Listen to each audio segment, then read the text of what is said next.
Hello, hello. How are you today? I'm very good. Thank you for hosting me. Nice to meet you. Yes, nice to meet you. We're so happy to have you on with us today because we got a lot to discuss about this movie. It Thanks. is I'm ready. oh my God, it's wonderful. It's visually stunning and gives you so much to think about. And of course, has been through the festival circuit, has gotten a lot of praise, and you must be excited to get this out to the rest of the world now, right? Of course, of course, of course. It was such a long process and such a difficult process to put it out. And of course, it's the nice period now. We just have to enjoy our work and let the audience judge the film and enjoy them for themselves. Yes, it's pretty cool. Yes, absolutely. And And so, of sorry course. for my English. As you know, I'm French, so I'll do my best. But if you don't understand what I'm saying, just tell me. Oh, it's okay. Sorry for my lack of French. No worries, no worries. Well, the thing is that there's so much to think about with this one, and there's so many different layers, and I bet you find that different audience members get different things out of this. You must be surprised by some of the Q&As, right? Yes, absolutely, absolutely. The way it is perceived, it can really change from an audience to another, and you have a lot of difference in the interpretation of the film, and also on how you get it in your face, and so it's always very interesting to see how people see it on a different level. So yeah, that's very interesting. And some also have sometimes some backstory that they invent themselves that I never thought about, but I say, wow, that's very interesting. I didn't think about that. Yes, and how do you explain a film like this to someone? When someone says, "Oh, tell me about this one," because you don't want to spoil it for them, yet you want to be able to give enough away to get them Right, going. right, right. Oh, And I don't really think that there's really a specific explanation. I think it's always also very good not to be so straightforward, and also to let the audience can have their own judgment, and can decrypt also the storytelling on with their own mind, and having different perspective out of it. So I think that's nice. absolutely. And of course, I got to know about the art behind you as well, too. That's yours, right? That's right. Ah, I'm beautiful. preparing an exhibition for September, so I'm working right now. You can Uh, see my hands, they're full of paint everywhere, and I'm full of paint on my body, and everywhere is paint everywhere. I love it. Well, mark of a true artist. Well, part of it is in this the stunning cinematography, and of course, there are places here that I want to know where you filmed. There's to go there, and there's other places I want to know not to go. Not to go. So, where in general was this filmed? So it was shot actually in many different locations, but basically because we were lacking a lot of money, I couldn't really move very far from our base center, because I didn't really have the budget, to house everyone for months and everything. So we had to stay around Paris, which was the team, except for a few parts, the opening sequence. Then we shot in the center of France. It's called Clermont-Ferrand. It's a very volcanic zone, and where you have beautiful landscapes. So that's where we went shooting. And but for the most part, and for the rest, it's in the suburbs of Paris, more or less. This castle, we found it like 25 minutes from Paris, and yeah, pretty much the rest was in Paris or around Paris. Yes, for budget Yeah. reasons. Otherwise, maybe I would have shoot somewhere else. But I mean, we were happy with the location that we got. So yeah, no worries. Yeah. Well, you obviously have a very striking vision, and it's was there a day on set where you're just kind of looking around, being like, this is exactly how I pictured it? Because it's hard to get to that point, but I think you did it. Yeah, it's true, but well, my rule is when you are lacking money, you need to make huge preparation. That's really what we did. I think I prepared that film for more than 6 months. So I mean, I've been location scouting really everywhere until I find the proper set and the proper area to shoot my film. So it was really not I was not discovering while I was. Like coming on set to shoot. I mean, we came there so many times before with my DP, and we talked, and we measured every shot, and we talked about what I wanted to do, and it was a huge collaboration with my DP. I think sometimes, especially maybe French movies, they are lacking a little bit of visual certitude. They don't really know what they want visually speaking. So sometimes it can look a little bit like a TV movie or something like that. That's something I don't really like. I think telling a story really goes with the script, of course, but it really goes into the image also. The form that you're gonna put on screen, it really tells a lot about the story. And so I wanted to first, not showing that I didn't have too much money. So I wanted to really have a nice image. And so that's as you said, that's where I come from. I come from painting. So I love the image, and I like to construct a frame. This is really something I love to do. So there's always a very huge work between me and my DP to make things happen and to tell the story in the best way possible. Yeah, I love that. Well, kind of on that same note, a lot of people are looking up to what you're doing and things going, see, this is what I want to do, but certainly so much harder than anyone can imagine. What kind of advice would you give to somebody that wants to follow in your footsteps? As well as a filmmaker, you mean? As Yes. doing film? Yeah. But Mm-hmm. the only advice I would say is to never let go, because this is such a complicated road and it's a very long one. And I think there's so many people that wants to do it because, well, it's getting available to you can shoot a film for not so much money nowadays if you really want to. But the main thing is motivation, motivation, and motivation, because you're gonna have to struggle so much, and so many people lose their will power, on that walk, on that path, because it's so difficult. You have to be very secure against the no, no, no, no, you cannot, we don't have the budget, we cannot give you the money, and that's not possible, and blah, blah, blah. And there is so many people that don't want you to make that movie, and only you yourself can have the willpower of overcoming all the situation, overcoming all that problem, not listening to the people that say it's not possible, but just do it. And whatever you do, actually, you can make a first very shitty films, that's not a problem. You've made a film, man, so everything that you will not do again on the next one because you've learned your lesson. And that's so much, I think, for me, it is so much more important than maybe going to a school or anything. I'm thinking drop school, buy a camera, get your friend, and just go out and shoot something. That'd be my advice. Yeah, well said. Now, in American football, we have a term called the Hail Mary, and it's just kind of a wild, football, catch. And my co-host was the one who caught the original one, but we all know the Hail Mary term now. And we wanted to ask you your Hail Mary moment, which is that moment in your life or career where you just felt like you had to go for it, and it worked out for you, like you had no other choice. What was that for you? Like I had no other choice, or when I see Yeah, that my life just changed at a certain moment, then I got success and it all changed everything. Or probably the second part, but it could be either one, really. But yeah, there was really one moment when I was struggling to make my previous feature film that's called All the Gods in the Sky. And as I said, there was no way. All the producers said, well, that's a great script, but yeah, that's too crazy, it's too dark, it's too violent, and blah, blah, blah, bullshit. And and I was so pissed off because I was so dedicated to my film. So I took the core of my script and I've done a short film called All the Nearly Perfect Blue Sky with it.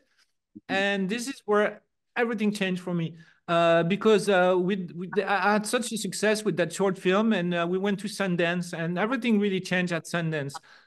Because when I got selected at Sundance, we went to the news here in France and we make all this big show about the film. And when I came back from Sundance to Paris, I get out of the plane, and all my messagerie, my answering machine or whatever you call, was full. And I had like producers were calling me, say, "Man, how much you want for your movie? And let's make it." And that was really like a turning point. Is when I landed from that fest to Paris airport, and I just got some signal on my phone, and my phone just got beep beep beep beep beep beep beep. And all these messages and saying, okay, red carpet for you, how much you want? And 2 months after that, I was entering preparation for my feature film, All the Gods in the Sky. So that was really a turning point for me. Yes, yes. And the second one, maybe if you want another anecdote, yes. which is not exactly the same. We're going to the other opposite side. Is during the filming of Pandemonium and when we were shooting this opening sequence, as you see, we are caught in the middle of a snowstorm. Yes, Mm-hmm. that was not planned at all because, even though we are very artistic people, we cannot control the weather. And it was just a blessing, actually. I couldn't have dreamed of a better luck, but not everybody on my team saw it that way because as we didn't know, it was in the middle of spring. And so it was supposed to be like 20 degrees there, and it was announcing 20 degrees, and it was a meteorological condition that nobody have ever seen in their lifetime happening over there. So we were all there with shorts and slippers, and temperature just fell down to -10 with 125 kilometers an hour wind. And we got stuck in the middle of the mountain. We had to call the helicopter to take us back down. It was a crazy nightmare. And half of my team said, "That's it. We're fucking done. We're quitting." And and I really thought my career was ending there because I was not being able to finish my film. So I had to make a great, like a Churchill speech, and and it was very emotional speech. And so next day, everybody went back and we finished the film. I love that. Wow, that's quite a Hail Mary there. My goodness. Well, and part of that is that success attitude that you have to have, whether you're feeling it or not. Because a lot of us creative people, we're tough on ourselves. So, is there something that you tell yourself that keeps you on the right path when things are hard?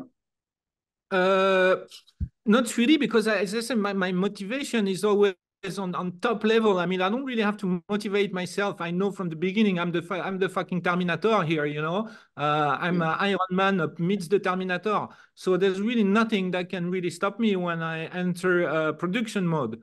Um, so no, no, no, no, no, no, no. I don't have to motivate myself in any way. My motivation is hitting roof level since day one, and it never stops until I finish post production. So no. I love it. Well, yeah. When did you first realize that you had the eye or the gift, of a great artist? Because it's obviously with you, and people probably saw it early on, right? It's very nice to say, but I don't really look at myself in the morning, every morning saying, well, I'm such a great artist. I should do that, actually. I will try tomorrow morning. But but at a very early stage, I knew what I wanted to do, and I had this ambition. And that started when I was 6 years old, actually. I really tell myself, I want to become a filmmaker, and that's what I want to do with my life. And since then, I was really focused on that path. Um, I wanted to go artistic very very early, and then yeah, it was the filmmaking that really took place, and that happened when at 6 years old I've seen the film from Lucio Fulci, The Beyond. And Yes. this is actually why I'm paying a tribute to that film in Pandemonium on the way I depict hell. This is exactly the way Lucio depicted his own hell in The Beyond back in 1981, and I really thought that it was really a great way to show hell in a very, for me, well, I was 6, so of course he had to be a new way because I've never seen hell anyway in my life before. But later on in my life, I thought it was very clever to do it that way and not putting hell into that fiery inferno, but at the contrary, it was the big nothing, like sort of a desert ashland, a wasteland like that. So I thought it was very cool because he had deeper meaning and it was more scary. I thought, so and this is why I choose to use that to inspire myself with Lucio's visual of hell, because it was the filmmaker that convinced me, not that convinced me, but because of him, probably, sort of, well, that was one of the reasons I become a filmmaker. So I wanted to just sign the contract that I did with myself when I was 6 years old by just paying a tribute to Lucius Fulci, The Beyond. Ah, I love that. Well, like I was saying, a lot of people might get a different meaning out of this. So, and there's a lot of great discussions, I'm sure, at the festivals about this one. What do you hope that people will talk about or think about or discuss afterwards with this one? That's a tough one. I don't know. I hope that to propose maybe a different film, maybe something that is not so standardized as like the American or even like French genre film that I think sometimes a little bit looked always the same. I'm not using the jump scare or the too much suspense. It's another kind of storytelling. So I first of all, I hope they enjoy it, or I hope that they hated it. I just don't like it mild reaction, which it's okay, it's fine, sometimes you do have mild reaction, but that's the one I don't like the most. If they tell me that, oh, my film is a piece of shit and you're such a fucker, that's fine, because that gives emotion to the people. And if they love it so much, that's very fine. But I don't like popcorn movie for myself, and I wish that maybe my film is not a popcorn movie. So whether you like it or not, it will pretty much stay maybe in your mind for a few days after you watch it, and maybe you're not gonna forget it right away. So that would be my wish. Yeah, well, I definitely won't forget it. So after this, I can't wait to see what you're gonna do next. You already started working on the next film? Yes, yes, of course. I'm right. I'm inside of it right now, and we are starting preparation in September. And we're gonna shoot. Yeah, we're gonna shoot it very early 2025, and it's. I'm very excited about this one. I'm excited. And it'll probably be crazier than these other ones. Yes, it's gonna be pretty dark, and but I mean the storytelling in Pandemonium is very erratic, because you're coming from a universe to another one, and you're coming back to another one, and da. I mean, this one is quote like more straightforward, but it's crazy fucked up. It's very dark, very intense, and it's gonna be a wild, wild ride, wilder than I love Pandemonium. it. Wow. Okay. Well, that's saying a lot because Pandemonium is very, very wild. And Yeah, but yeah. for that we love it and won't forget it. And before we let you go, tell us about that exhibition that's coming up too, because for those that are closer to you, maybe they can see it. But yes, so well, okay, yes, I give you a little glimpse. That's the painting that I'm Yeah. doing right now, and Yeah. I'm trying to. Well, no, I'm not trying. We are with the gallery. We are making an exhibition in a big hotel palace in Paris, the Plaza Athénée. It's September, and I'm also looking for an agent in the States. So if you guys want to sell my paintings, please contact me. If you want to Yes. buy it also. Oh yeah, those are incredible, and really appreciate your vision. Really appreciate the film and everything you've done so far, and can't wait for more. And we appreciate your time and the great answers today, and look forward to talking again very soon. Thank you very much, Paul. It's been a pleasure talking about the film with you, and I hope also to be able to speak some more anytime soon, especially with my next movie. Yes. Okay, that sounds great. Well, thank you so much. We'll see you soon. Cheers. Thanks a lot, Okay. Paul. Thank you. Ciao. Thank you, Justin. Thanks, Paul.